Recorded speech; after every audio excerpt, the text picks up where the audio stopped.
Hey guys, welcome back. It's been a while. I hope you had a good summer. I did. I just did not have a good summer for video worthy content.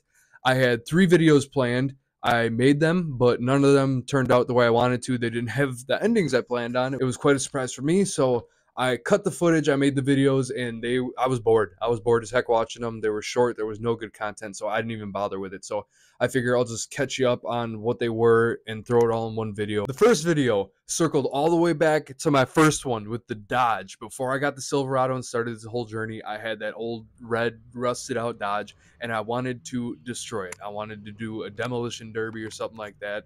So I started looking into those. I've never done a demolition derby and I didn't realize everything that went into them because at the end of the day you need safety and it is for a cash prize. So you have to make sure the vehicle is all up to tech spec and I have to have all the gear and everything. It was a lot of work. The biggest hitch in my plan is that is a V8 Dodge. It's a V8 mid-sized truck. I would have to enter in the most heavy duty category. I'd be going up against, F-350s, the Chevy 3500s with tractor tires, and they would have kicked my ass. I would have been putting all this work in to try and destroy a truck, time and work in, and just get annihilated. So I didn't bother with that. The next thing is near me, there's a wreck fest where it's like racing and wrecking, but that is the same thing. Safety is a huge concern and it's for cash money. So there's technical stuff that I would have to do a bunch of work, and it's a V8 mid-sized truck. So I would only be eligible for 2 of the competitions in there. So I didn't go that route. I ended up talking to a coworker who has a mud fest at his friend's back 40 out in the sticks somewhere. No rules, no regulations, no prizes. You just go out there and mud your truck. So I was like, perfect. I'm going to mud this truck. That'll be great. I did it. They had one small puddle and then one large one. I went through the small puddle twice. It went great. I had fun. I was like, all right, I'm going to hit the big one. Went through the big one, got halfway through, got stuck. I figured no big deal. People get stuck all the time. I got towed out and the truck never started again. It is a fuel injected truck, and I drowned one of the computers somewhere because it was throwing every code in the book at me. So I hauled it to the scrapyard and got rid of it. It was very unceremonious. I did have fun. I learned little bit about mudding, but at the end of the day, it wasn't a good video. My second video is every year we go canoe camping, where we are on a river for 2 nights, 3 days, and you camp on the side of the river at designated camp spots. You can't reserve them. It's just you show up, stay where they're open.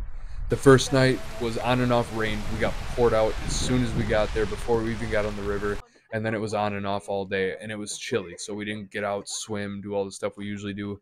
The weather was supposed to be nice the second day, but the second day we ran out of camp spots. Every camp spot was occupied all the way till we got to our pickup vehicle. So we spent way more time canoeing than we wanted to that day. We didn't get out in the water at all. It kind of turned frantic because it's literally counting down the spots to zero, and we hit zero and we had nothing. So it's about 5 hours up north for me from home, but one of the 9 people we were with had a friend with a cabin about a half hour away, so we stayed at his cabin the second night, and then we headed home real early the third day.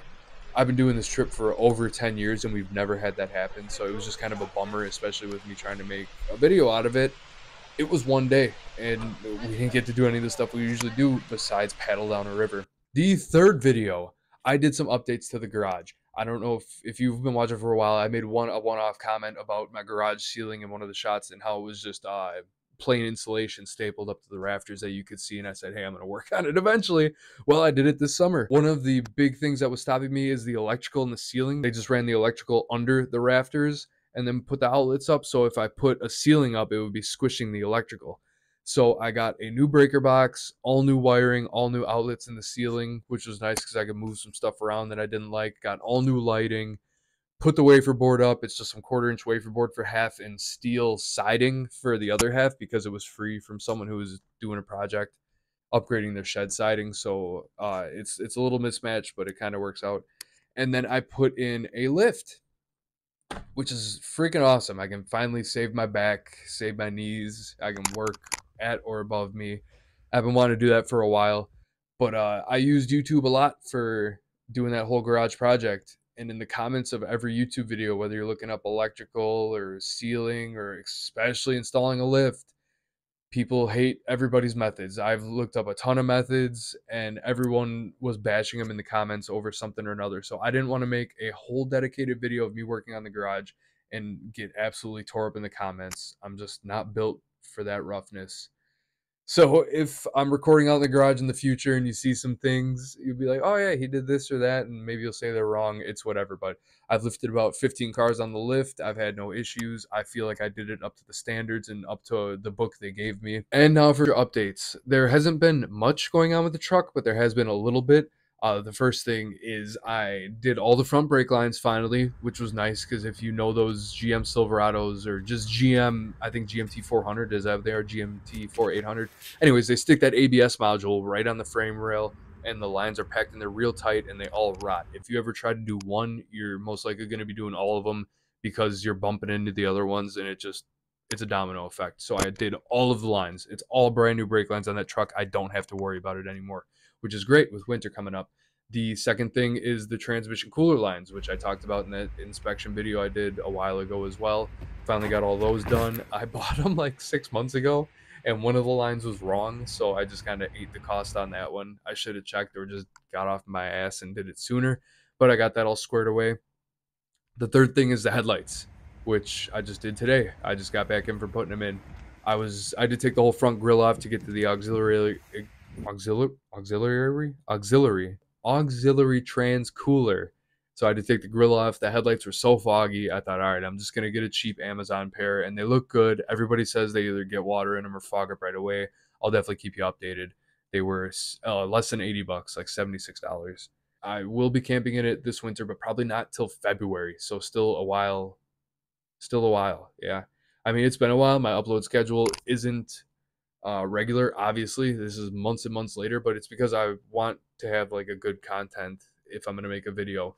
And the last 3 videos I edited them, some of them to a point, and I was just bored. I was like, there's not enough here. So hopefully this nice little clip sums it up nicely.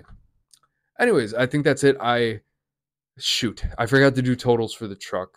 I'll be right back. I had to go watch an old video to find my old total. I had to find my list on the computer, add to it, but we're back. Okay, so in this video, we have our trans lines at 92, headlights at 76, and brake lines at 36. That brings our new essentials total to 2632 and our new grand total of 4546, still under that $5,000 mark. So anyways, thanks for watching. Sorry it wasn't the most interesting content, but hopefully we get some better videos in the future that actually have nice endings. I'll see you guys next time.